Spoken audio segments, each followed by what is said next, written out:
Ya, dan memang ada kritik juga di daerah-daerah yang kemudian dianggap sebagai sumber atau pengembangan potensi hilirisasi nikel itu atau hilirisasi tambang itu justru di situ pusat kemiskinan katanya. Pusat Jadi kemiskinan. artinya tidak ada. Artinya kan Nah, tidak. ini mungkin kritik juga ya, masukan nanti mungkin untuk Memang bukan masukan, memang masalah di situ. masalah itu. Karena yang menguasai bisnis nikel ini kan bukan orang lokal.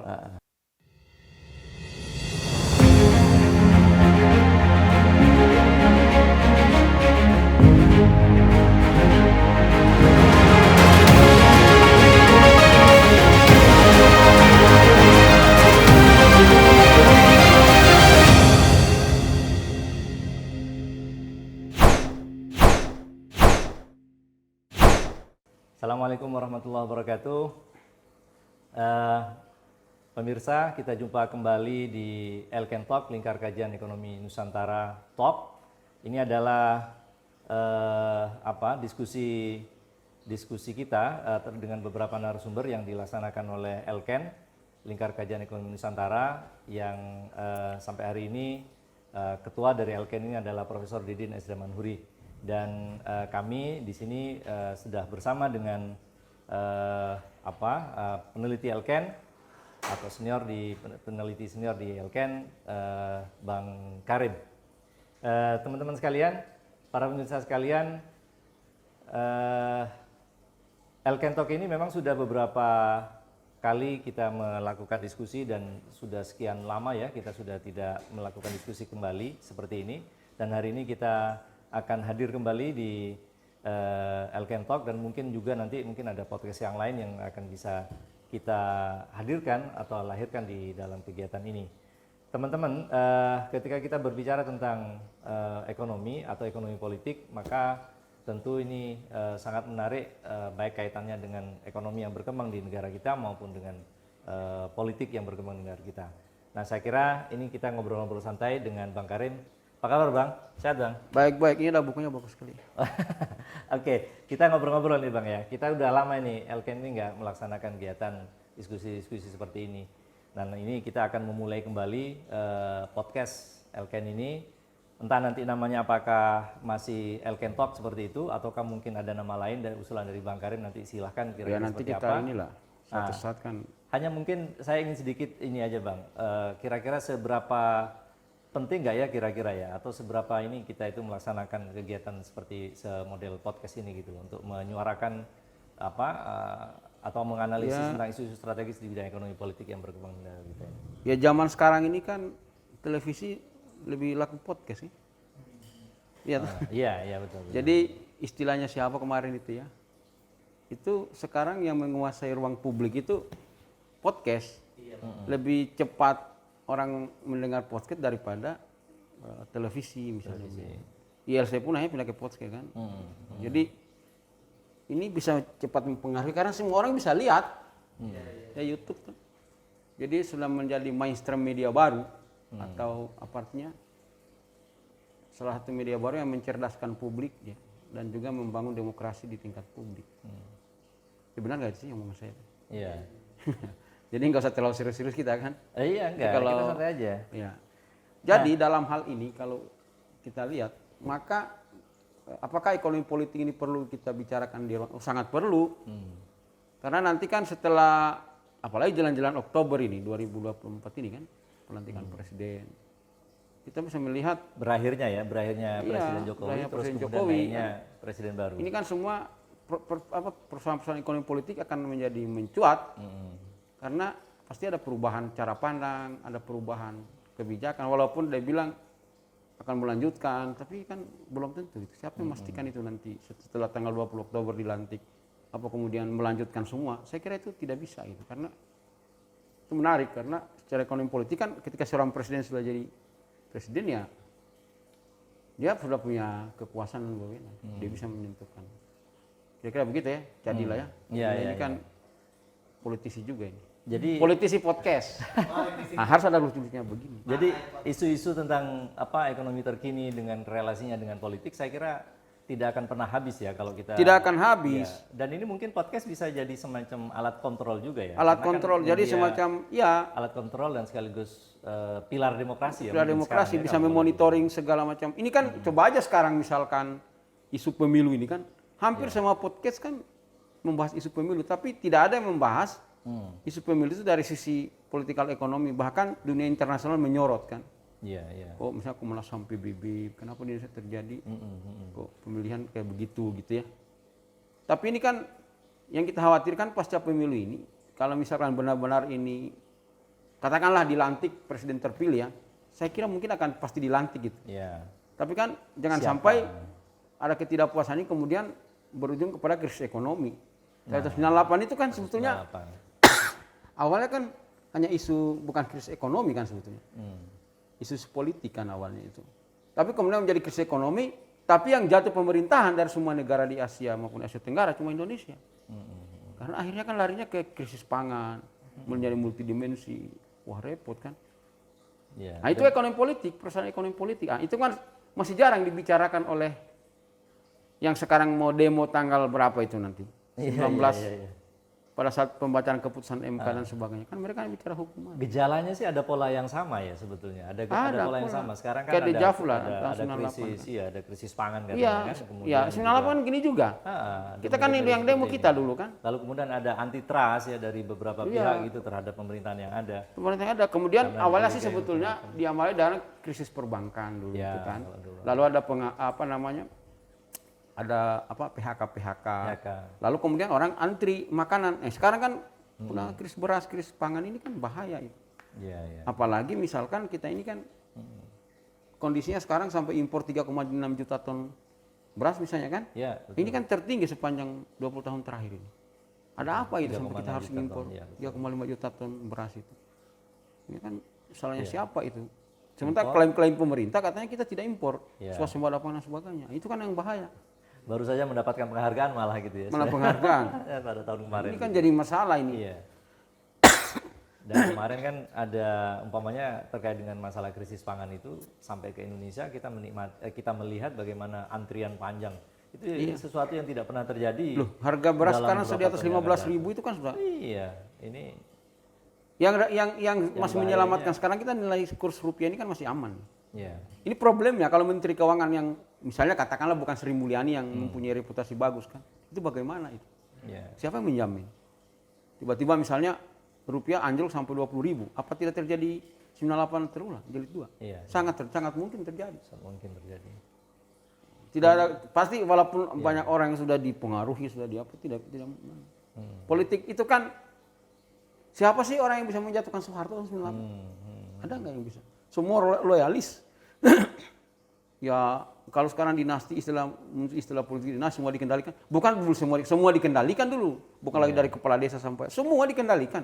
Namanya organisasi sosial, organisasi keagamaan, organisasi olahraga, semua dibawa kendali, organisasi pemuda. Tapi kan setelah situasi karena memang sudah situasinya krisis ekonomi, ya Soeharto akhirnya nyerah juga kan. Mundur gitu 98. Terlepas dari itu ada rekayasa dari pihak luar ya. Ya, betul. Yang memang adalah gabungan antara internal dan eksternal. Saya kira hari ini pun juga ada potensi seperti itu Bukan juga. ada potensi, sangat. Ya, oke lah. Walaupun Presiden Jokowi misalnya sudah menyepakati perpanjangan Freeport misalnya 20 tahun lagi dengan Presiden Amerika Serikat kan. Tapi kan tidak ada jaminan. Iya. Apakah dengan perpanjangan 20 tahun itu lalu Indonesia nyaman-nyaman saja setelah pemerintahan baru nanti.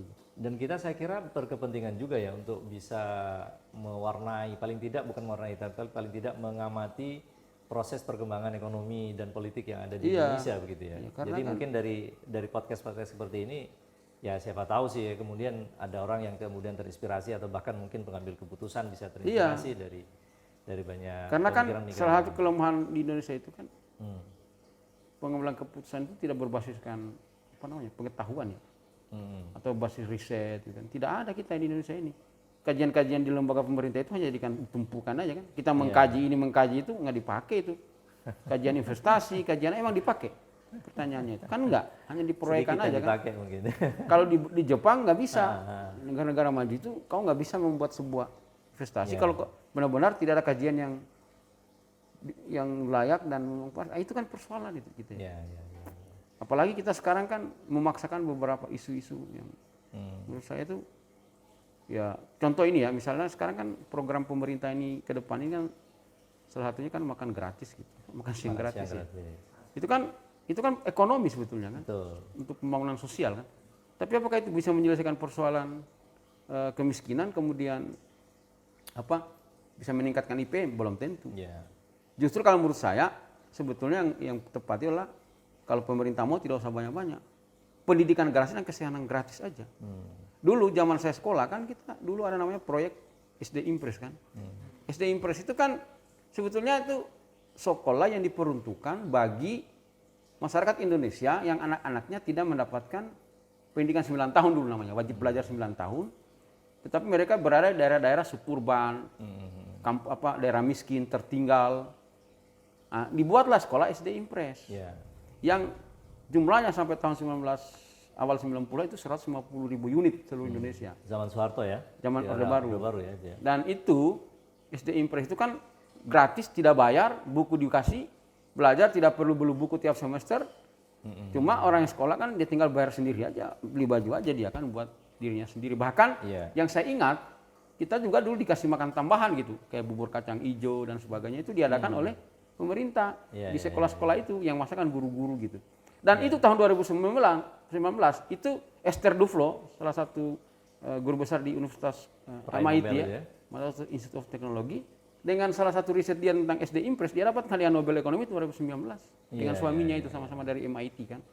Justru, maksud saya, kenapa pemerintah tidak, jangan malu lah mencontoh program-program masa lalu yang bagus itu. Yang bagus, iya. Jadi mempertahankan program-program masa lalu yang bagus dan kemudian mencari yang baru. Ya, mungkin kita tidak mempertahankan, tapi mengambil inspirasinya gitu loh. Inspirasinya kan bisa aja misalnya pendidikan gratis dari oke lah, belum bisa dari SD sampai perguruan tinggi. Kalau mau menjadi negara kesejahteraan kan, kesehatan gratis. Nah, mungkin dari SD sampai SMA dulu. Tidak usah lagi beli-beli buku, ganti kurikulum, nggak perlu. Dulu kan kurikulum tahun 1975 itu kan 10 tahun baru diganti.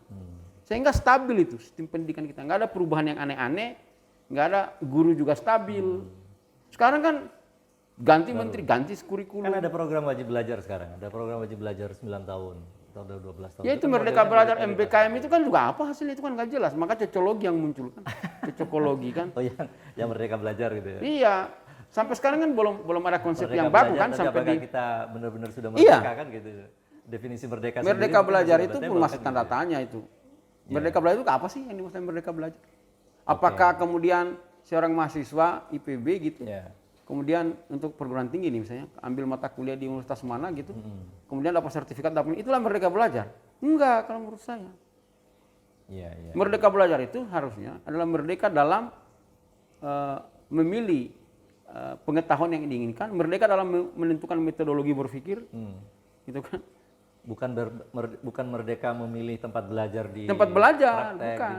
di mana, bukan sekedar itu ya. Bukan sekedar itu, kan tapi merdeka dalam pendidikan itu memperkuat metodologi berpikir kan. Jadi metodologi. Jadi misalnya metodologinya tidak bisa, ya bisa dia ambil metodologi sendiri. Ini kan kesannya kalau mereka belajar ini kan ngambil 1 semester di mana, milih mata kuliah sana, tiba-tiba dikonversi.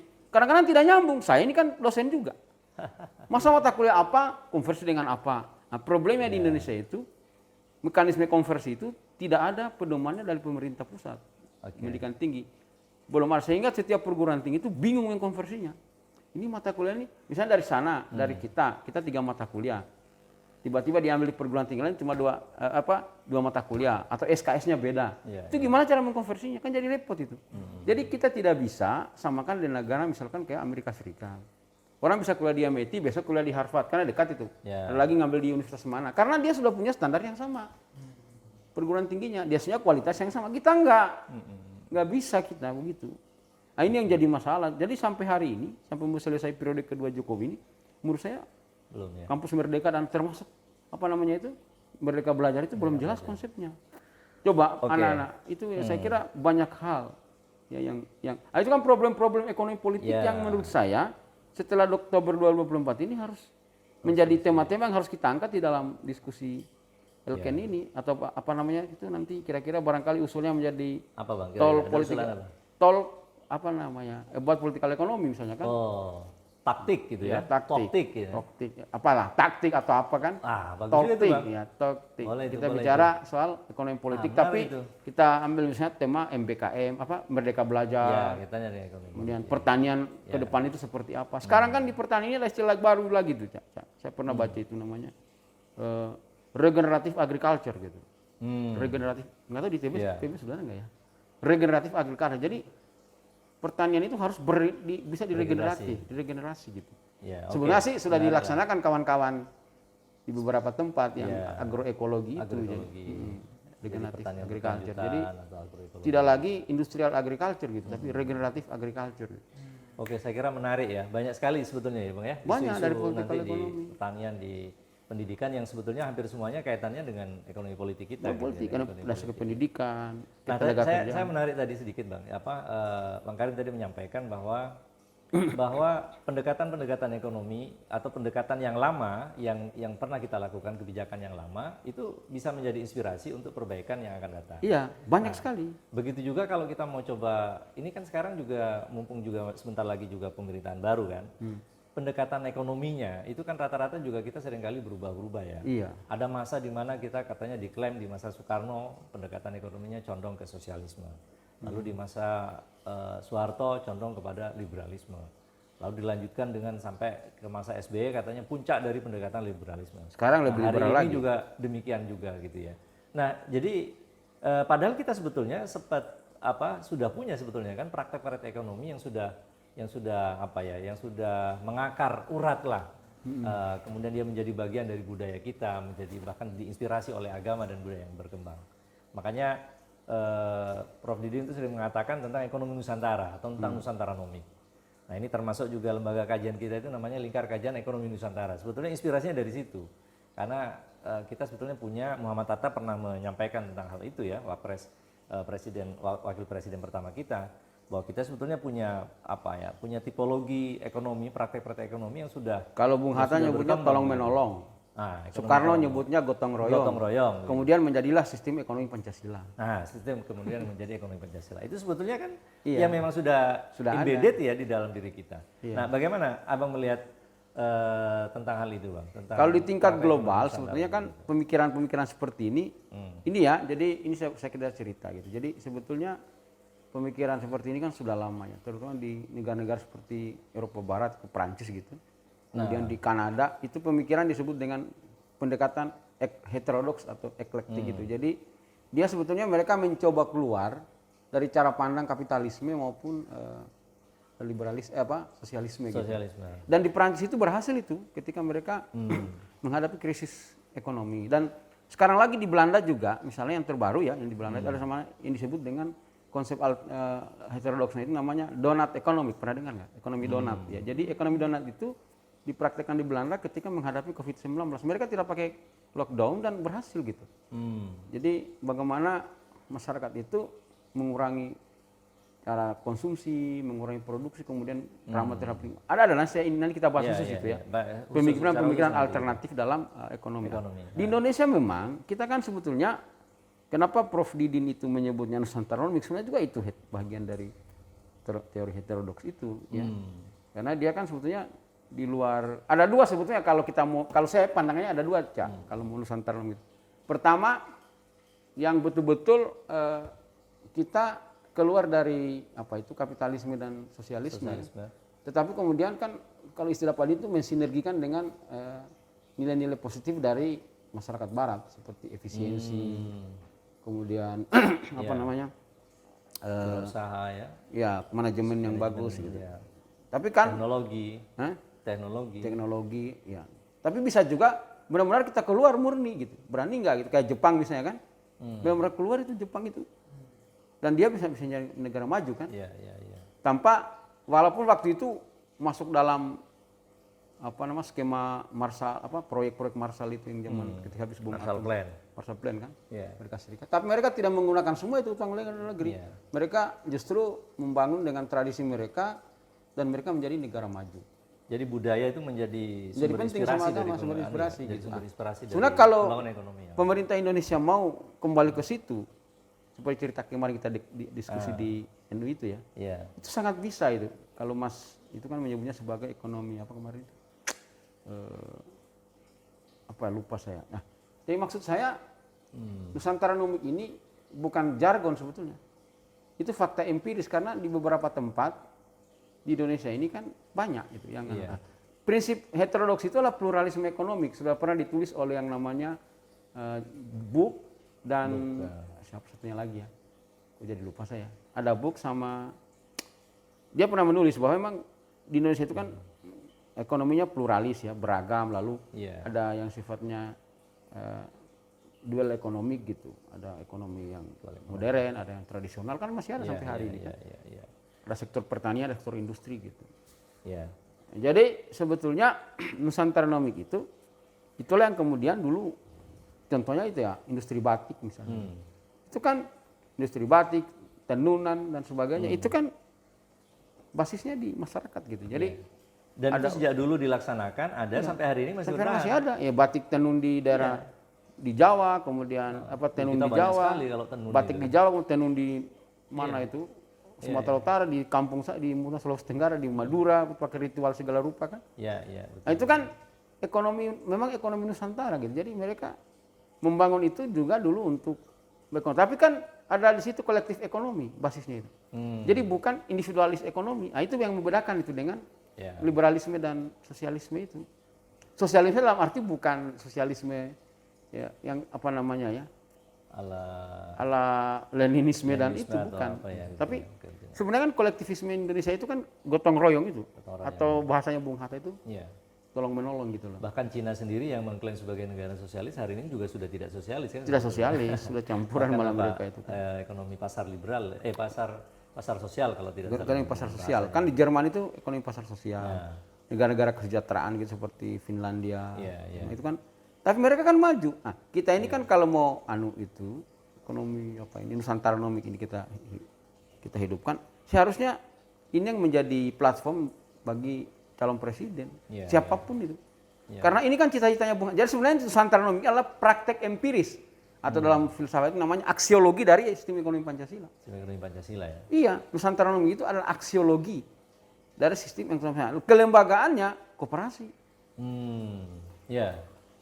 Tapi kan kelembagaannya kan bisa, kalau secara umum saya di Indonesia itu 3, koperasi, BUMN dan swasta. BUMN itu sebenarnya itu punya pemerintah, perpanjangan tangan pemerintah untuk mengelola sumber daya alam sebesar-besar bagi kemakmuran rakyat. Bentuk kehadiran juga. Iya kan tidak mungkin negara sebagai governance ikut ngurusin tambang, ngurusin apa kan yang tidak sebesar itu dipakailah BUMN.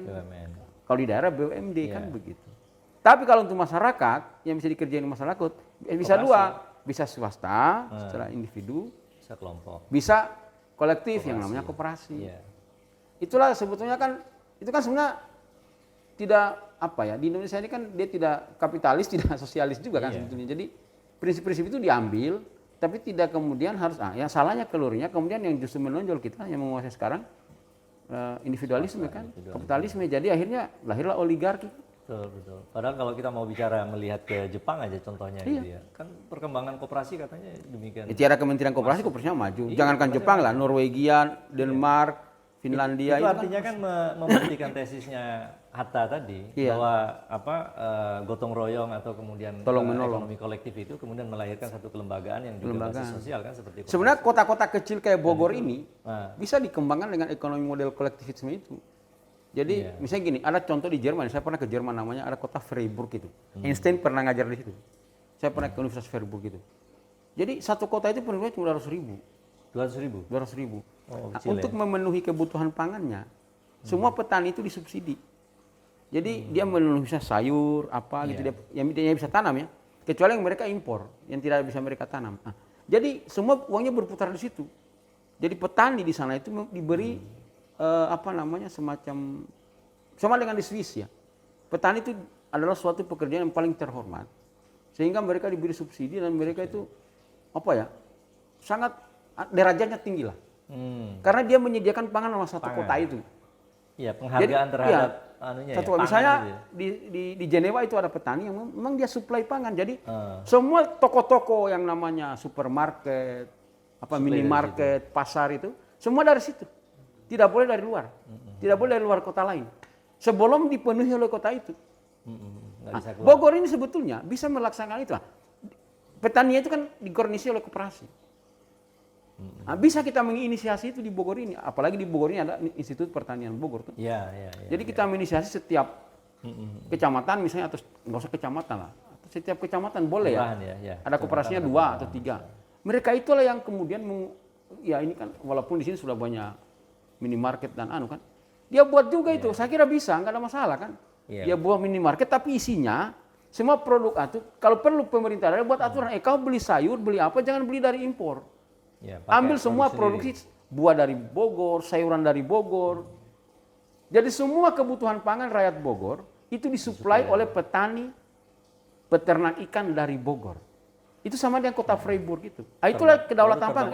Itulah sebetulnya kemandirian Nusantara Nomik itu di situ dalam praktik tingkat yang dalam konteks kota gitu. Iya kan? Kan kita beli. Jadi apa kemudian bedanya sebetulnya ekonomi Nusantara ini dengan pendekatan ekonomi yang mainstream gitu. Kira-kira di mana letak anunya Bang sebetulnya? Letak Nusantara itu kan sebenarnya lebih kepada bukan hanya kemandirian ya, tapi memberikan kedaulatan bagi rakyat di daerah itu untuk memproduksi pangan sendiri dan menghasilkan. Contoh di produk pangan ya. Di produk pangan. Produk yang lain kan sebetulnya banyak ya. Banyak, termasuk tekstil, pakaian kan harus dia produksi sendiri. Jadi mirip-mirip seperti Mahatma Gandhi itu loh, ajaran apa namanya? Ahimsa. Ketika melakukan perlawanan terhadap Inggris kan, dia memproduksi sendiri kan. Sehingga jadi kesederhanaan, kebahagiaan. Nanti indeksnya kan indeks kebahagiaan jadinya kan. Jadi rakyat di sini menjadi bahagia gitu dengan Nusantara Nomik. Dan kita dengan potensi budaya yang keragaman budaya yang demikian besar ini kan bisa sangat bisa. Kita kan sebenarnya di tanah Sunda ini kan sudah terkenal. Ini kan pusat kerajaan Pajajaran gitu. Jadi kita ambil itu inspirasi Raja Tarumanegara bagaimana dia ketika menjadi raja di Bogor ini, menjadi raja besar ya di Jawa Barat itu, rakyatnya itu tidak pernah kekurangan pangan. Kenapa setelah menjadi Indonesia modern malah ngantri pangan dan harus mengimpor. Problem mendasar di Indonesia itu kan sederhana Pak. Kemiskinan, kesenjangan, krisis pangan. Sekarang ditambah satu lagi krisis iklim.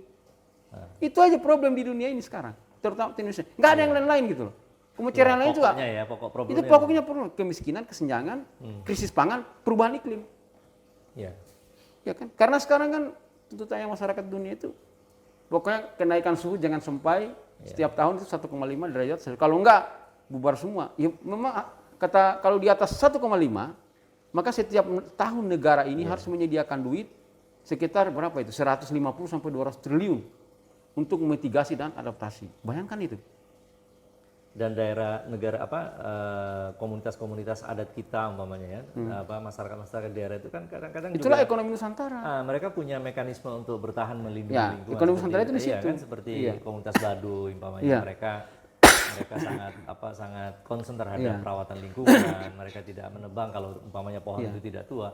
Lalu kemudian mereka juga bertanam tidak menggunakan sebetulnya pestisida. Model tadi itu model yang saya ceritakan ya. tadi, ketika kami dulu melaksanakan, ketika saya dulu di LVK Pesina kan bersama Tejo dan sebagainya kan, cuma titis di bawah itu kan pernah kita buat kebun di dekat Darmaga itu. Dibuat kebun, agroekologi, kemudian di situ dibuat koperasi. Itu dalam mikro sekali. Lalu kemudian kemana produknya itu dipasarkan? Dipasarkan ke perumahan. Jadi di perumahan itu didata, misalnya perumahan saya gitu loh, misalnya perumahan Cadila itu apa namanya? Pakuan Regensi. Berapa jumlah rumah di situ? Didata. Berapa kebutuhan sayur setiap minggu? Berapa kebutuhan beras setiap minggu? Berapa kebutuhan daging setiap minggu? Didata, Mas Dinov kan? Kita data ini, Mas Dila. Misalnya dia bilang, saya buat seminggu buat sekian kilo. Ini kita data. Nanti kita kasih kartu dia dari koperasi. Setiap minggu kita antarin berapa kali sayur, berapa kali beras, berapa kali daging. Nanti dia bayar ke koperasi. Itu kan berputar di situ tuh duit. Sekali-sekali waktu mereka itu boleh datang ke kebun untuk belajar, ajar anaknya bagaimana bertani dengan pupuk organik dengan sebagainya. Itu kita sudah praktekkan dulu. Jadi konsep itu bisa dipraktikkan di tingkat lokal dalam skala mikro, misalnya perumahan. Saya punya ide waktu itu, tapi sayangnya kan saya kemudian pindah rumah. Saya misalnya ada di suatu perumahan gitu ya, ada lahan kosong gitu. Kita buat aja kebun kolektif. Bersama-sama. Bersama-sama oleh warga di situ. Tetapi caranya berkooperasi. Semua orang di perumahan itu jadi anggota koperasi. Kita gaji orang dia kerjain kebun itu. Nanti setiap bulan, setiap minggu kita didata. Dan tidak kasih kita sayur, kita bayar berapa? Setiap minggu sayur, buah kalau ada. Kalau dia pelihara kambing, daging gitu. Iya. Pelihara ikan. Jadi tidak perlu orang jadi ya ini bisa mematikan kemandirian pangan itu dimulai dari lingkungan kita bisa sebetulnya. Dulu terjadi itu dan masih jalan teman-teman. Saya pernah kunjungi di sana, masih jalan itu. Dikasih stempel gitu. Koperasi apa? Sekarang udah nggak jalan lagi. Masih jalan, saya pernah sekali ke sana. Masih jalan. Tapi tempat itu sudah tidak ada. Masih ada. Masih ada. Saya terakhir tahun berapa? 2 tahun lalu mungkin. Sebelum masih ada sih yang ngurus itu. Masih jalan. Jadi mereka perumahan di mana mereka kasih gitu, pakai motor diantar. Tapi kan titis itu yang. Jadi sebenarnya bisa itu ada kelembagaannya koperasi. Nah itu belum lagi kalau kita ini ya. Belum lagi kalau kita bicara tadi umpamanya keragaman pangan tadi, sehingga hari ini kita umpamanya. Kalau di Wina yang kayak gitu nih perumahan perumahan yang ramah lingkungan gitu. Jadi perumahan itu, jadi mereka itu ada kompleks perumahan, diurus koperasi, lalu kemudian rumah-rumahnya itu dia menggunakan energi yang sifatnya siklikal itu. Jadi dari misalnya energi, dari energi bioenergi, ada dari kompos kan, dari macam-macam, energi surya. Jadi berputar di rumah situ. Sehingga rumahnya pun itu, kalau di Wina itu yang saya pernah baca itu, bahkan di samping rumah begini, lahan kan ada tempat kosong itu. Jadi jadikan tempat nanam.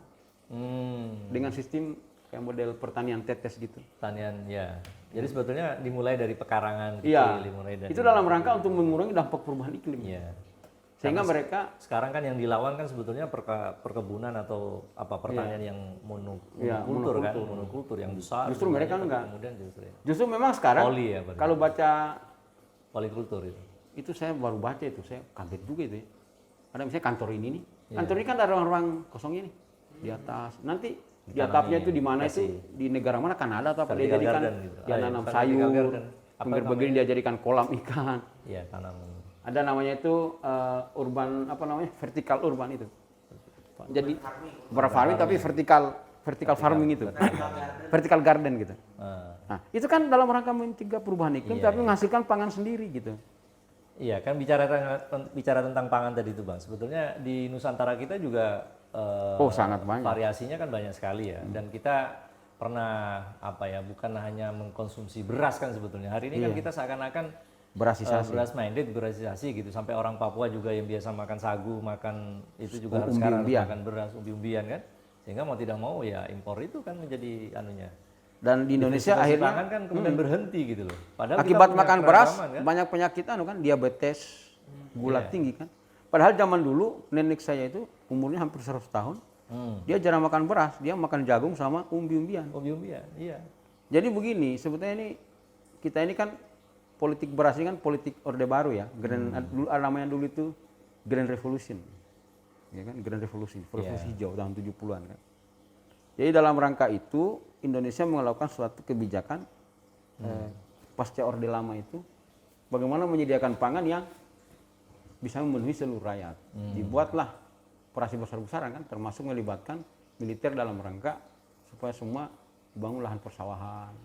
Dulu itu bahkan ada cerita katanya di kebun-kebun itu kalau ditaruh pupuk itu kadang-kadang pupuknya sampai hancur, nggak ada yang mau pakai pupuk orang kan. Orang sudah biasa menanam padi yang tinggi dan sebagainya kan.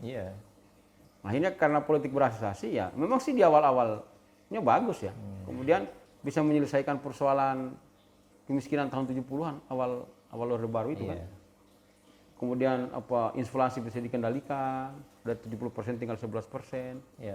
Dan sekarang kita sepertinya sudah tidak bisa keluar. Problemnya sekarang kita ini kan problemnya jumlah penduduk itu semakin bertambah, lahan pertanian berkurang. Sementara kita negara-negara yang mengekspor juga tidak semuanya sekarang mau membatasi ekspornya. Sementara kita menghadapi krisis iklim, El Nino dan sebagainya. Yang kemudian gagal panen selalu kita alami setiap tahun. Ini kan membebani APBN dan devisa. ya kan? APBN itu dalam rangka mengatasi dampak perubahan iklim, devisa untuk impor kan. Nah, problemnya masyarakat mau dikembalikan pada budaya lamanya. Udah terlalu lama ya Sudah terlalu lama. makan beras 40 ini. tahun, 50 Iya. tahun kan. Dan program diversifikasi pangan sekalipun umpamanya yang sudah dicanangkan oleh pemerintah kelihatannya juga mandek, Bang. Ya karena memang kan Kayaknya sudah ini sudah juga sulit nggak jalan, karena gitu. budaya makan beras sudah terlalu lama. Iya. Orang kalau tidak makan beras kayaknya tidak ini. Padahal kan sebetulnya Iya. kita di kampung dulu makan singkong, makan umbi, Orang makan Madura pernah makan jagung. Sekarang Makan nggak ada jagung. orang Madura mau makan Makan jagung itu. Makan jagung itu makanan ayam makan katanya. ayam sekarang. Padahal Itu kita kan dulu- sama ada orang Papua. Dan makan sekarang beras Bang juga. itu yang namanya beras jagung itu di Madura itu beras jagung itu. Wah, itu langka itu, mahal itu. Iya Kalau makanya ada saya jadi bilang beras dengan orang jagung, Madura tidak mau lagi makan jagung, orang Papua nggak mau lagi makan sagu. makan sagu. Iya, orang Ambon juga mau Sudah tidak makan sagu. Ini kan problem gitu. Mematik itu kan ekonomi Nusantara, pangan Nusantara. Pangan kan Nusantara, sebetulnya. pangan Nusantara itu sangat beragam sebetulnya. Iya. Kulinernya itu banyak. Kita tidak perlu 3,6 juta ton impor kita. Nggak 10 perlu. tahun ini, Sebetulnya Bang. kalau orang Kalau kembali kita mulai pelan-pelan. Tapi sebetulnya menurut saya bisa juga itu dilakukan dalam proses pendidikan tadi. Iya. Jadi pangan itu mungkin dibiasakanlah anak-anak zaman sekarang tidak harus makan beras. Tapi kan susah ya, karena sudah 50 tahun ini.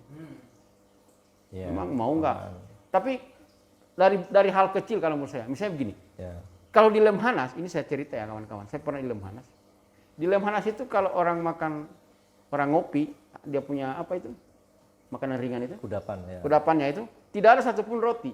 Oh gitu ya. Pasti dia beli singkong, Pisang. juga pisang. Iya. Sama dulu dengan di trilogi. Ah. Pak Subiakto itu almarhum ketua yayasan, kalau mau bikin itu jangan beli roti katanya, jangan menggunakan gandum. Yang dibeli itu jagung rebus, umbi rebus. Ah. Itu jadi kita bisa budayakan dari itu. Nah pertanyaan saya, apakah misalnya di PB bikin acara menggunakan begitu nggak? Ya, kita kan- nggak paham saya. Enggak, maksudnya perlu itu, perlu Iya, iya, perlu iya. misalnya, ini bukan sesuatu yang besar loh, Betul betul. benar loh. Ya artinya Tapi dari praktek-praktek sederhana Iya, kecil jadi yang maksudnya gini, dicontohkan oleh misalnya- para elit kayak gini kan jadi bisa. iya, Ya. jangan hanya Jokowi pakaian adat upacara gitu. Simbol. Tapi menurut saya, simbol iya dari aja. makanan kecil, snack, Ah. misalnya bikin acara di PB, misalnya Dinov ini, Ya. Dinov ini kan punya event organizer, boleh. Dulu kalau tidak salah itu waktu Menpan RB-nya Pak Yudi Krisnandi itu pernah itu di setiap acara-acara disarankan untuk bikin. Iya, Iya. benar loh, serius Kalau tidak itu. salah ya. Lemhanas itu begitu. Ah. Kalau Lemhanas bikin acara tidak ada terigu sama sekali. Iya. Iya. Dia beli itu jagung rebus, umbi rebus, apa namanya itu yang dibikin. Makanan-makanan ini yang apa namanya? Ada kan di sini tuh dijual. Singkong pakai gula apa itu. Itu sebenarnya lebih sehat sih sebenarnya kalau mau jujur. Jajanan pasar. Jajanan pasar tapi diminum pakai kopi, pakai teh. Bukan jajanan pasar, ya memang jajanan pasar sih ya. Iya. Nah, sekarang kan coba ke TPB makan roti kita. Roti. Padahal kita ngomong diversifikasi pangan. Sederhana kok kalau menurut saya itu kalau mau memulainya. Nggak jalan itu program itu. Tidak jalan. Dulu di kampus masih ketua yayasan kita masih hidup. Ya. Jalan itu barang, setelah kebebasan tidak ada, beli roti sudah orang itu.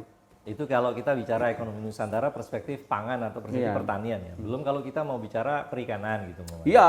Terkait dengan Oh itu jangan kan jangan juga salah lagi tuh. banyak sekali kan Jadi gitu. kita punya produk-produk lokal kan, Iya. kulinernya paling banyak. Kulinernya paling Dari Aceh sampai Papua itu jenis kulinernya banyak. macam-macam. Artinya Dan semua produk-produknya betul, semua kekuatan-kekuatan itu Bang ya. Semua kekuatan-kekuatan itu kan sebetulnya sudah hadir lahir sejak zaman dahulu dan sampai hari ini kan masih eksis kan sebagian ini kan juga masih persoalannya eksis kita kan.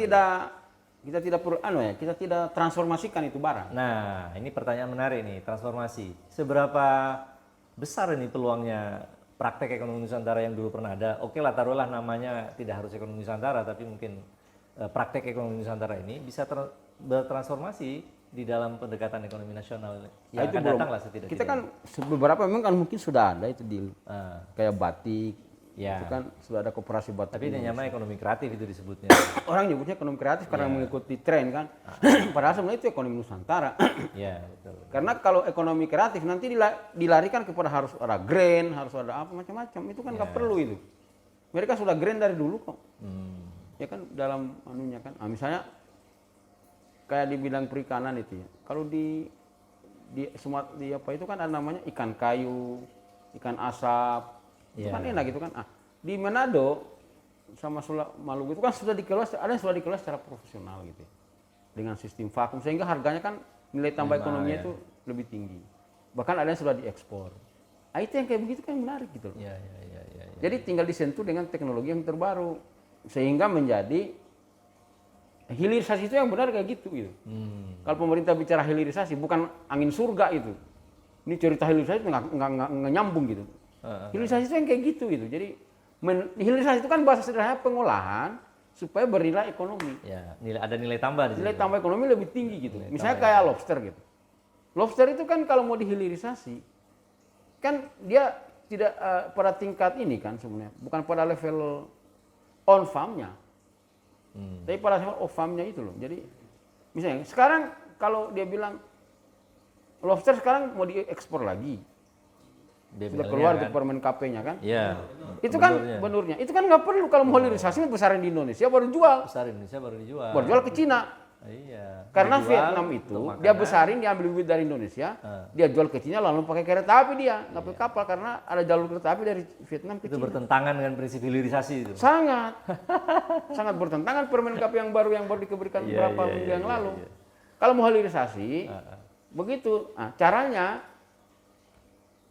itu dibesarin Indonesia. Yang kedua, harus pemerintah punya niat baik untuk membangun hatchery dengan pendekatan bahwa bisa budidaya ditetaskan secara buatan. Dulu kan ikan, kita ini orang perikanan ya.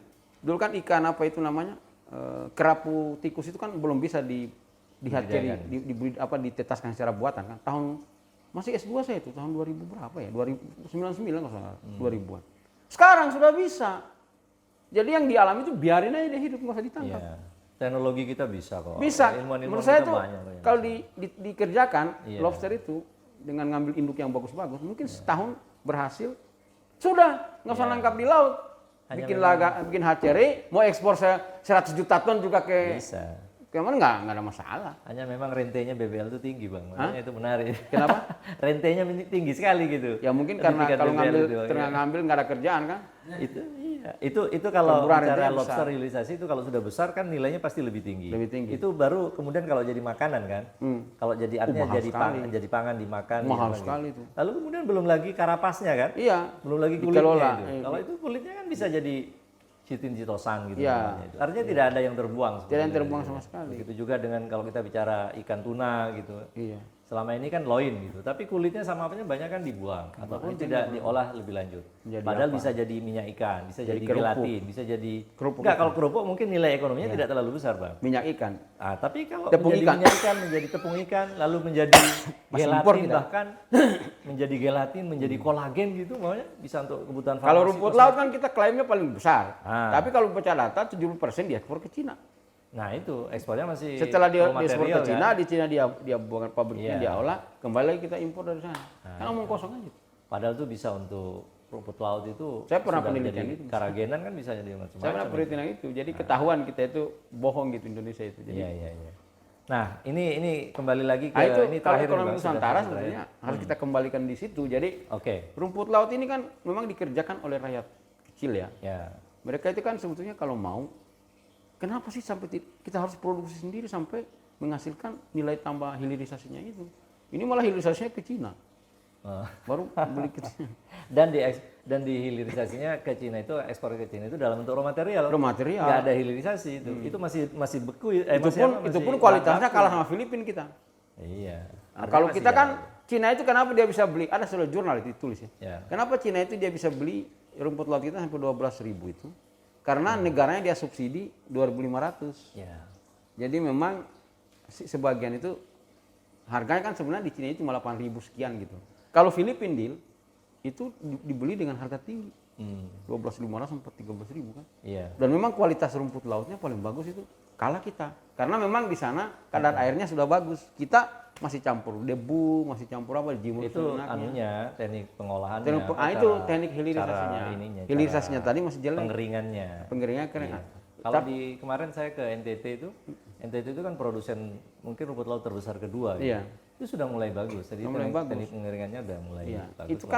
Itu kan kalau sudah diperbaiki seluruh Indonesia, sebenarnya kita bisa produksi sendiri.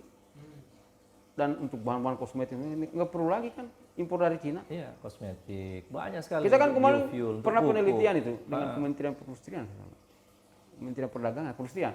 Itu 130 perusahaan industri perikanan Indonesia. Datanya saya di laptop. Itu masih impor tinggi, Bos. Bahan bakunya. Iya. Nah, itu yang harus direalisasi sebetulnya. Iya. Artinya berapa kebutuhan impor dia itu kemudian harus dipenuhi dalam negeri semua. Substitusi, ya. Substitusi.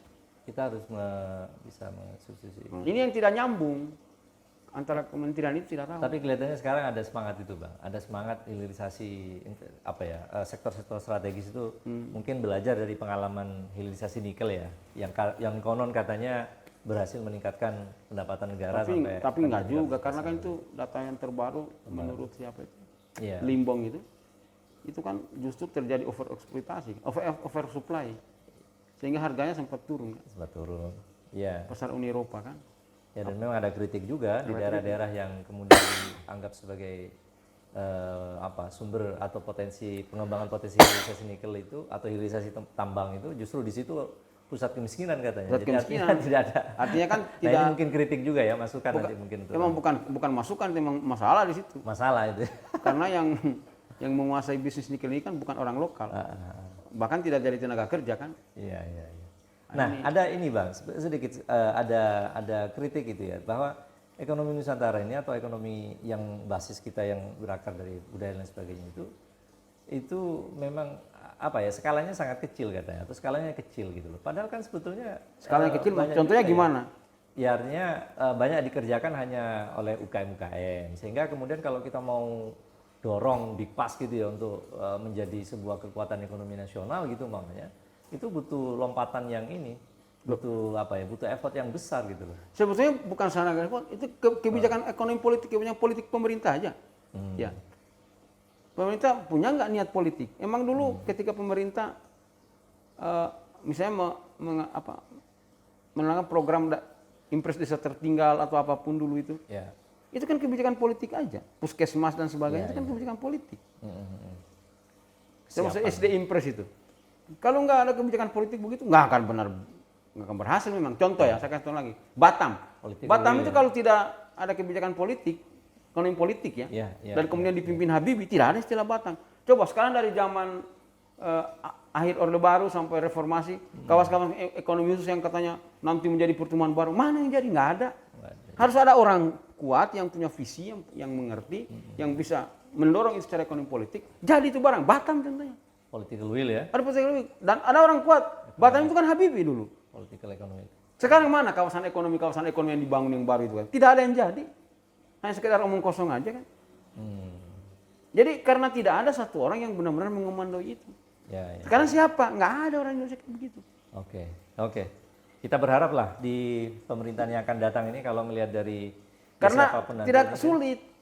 Karena para elit politik dan bahkan bisa disebut orang-orang yang dekat kekuasaan itu, mereka bersaing untuk menguasai itu, sehingga terjadilah rebutan-rebutan, IKN misalnya kan gitu. Kita tidak sebut lah. Tapi maksud saya, kalau mau dulu kan enggak, Habibie kan powerful sendiri, jadi Batam menyanyi Singapura kan konsepnya kan begitu. Ya. Kita sekarang kita berharap lah ya untuk presiden yang akan datang, nanti kita tunggu nih hasil keputusan MK ya. Meskipun kemarin KPU sudah memutuskan, tapi kan nanti keputusan betul-betul finalnya kan setelah kita tunggu putusan MK ya. Sekarang kan masih dalam proses gugat-menggugat ini kan. Nah, kita berharap semoga pendekatan ekonomi atau praktek ekonomi yang akan datang itu memang tidak bisa dilepaskan atau tidak terlepas dari ekonomi politik, pendekatan ekonomi politik, dan khususnya yang berangkat dari akar budaya kita, sehingga bisa bertahan lama gitu, dan kemudian juga bisa meningkatkan kemandirian ekonomi nasional kita. Jadi catatan terakhir saya kira dari 3 capres ini tidak punya hal baru dalam hal ekonomi. Gitu. Oh gitu Bang. Ya, ini nanti kita bahas di episode berikutnya Bang. Ini khusus ini nanti. Panjang ini nanti kita bahas lagi tuh Bang. Masih banyak nih. Nanti kita undang siapa lagi? Kita bahas lagi nanti ya. Undang Tejo juga bisa itu. Ya, bisa. Spiritual ekonomik. Oke Bang. Terima kasih Bang Karim. Berarti podcast ini tadi apa idenya? Namanya Toktik ya? Toktik. Menarik Talk about political economy kita ganti. Jadi kita bicara ekonomi politik. Talking about ekonomi politik. Baik, terima kasih. Political economic. Political economic. Oke, nanti kita coba diskusikan lebih lanjut. Mungkin untuk podcast yang akan datang, teman-teman sekalian, mungkin ada nama baru nih nanti, ini barusan tadi kita diskusikan dan nanti mungkin kita akan rembukan dengan Prof. Yudin. Dan sekali lagi terima kasih dengan teman-teman bersedia untuk mengikuti podcast kita, dan ini adalah podcast pertama setelah sekian lama Elken Talk tidak melaksanakan kegiatan podcast atau kegiatan diskusi dengan para narasumber ini, dan hari ini kita memulai kembali. Semoga ke depan kita bisa melanjutkan kegiatan podcast ini untuk bisa lebih baik lagi. Terima kasih sekali lagi dari saya. Wassalamualaikum warahmatullahi wabarakatuh.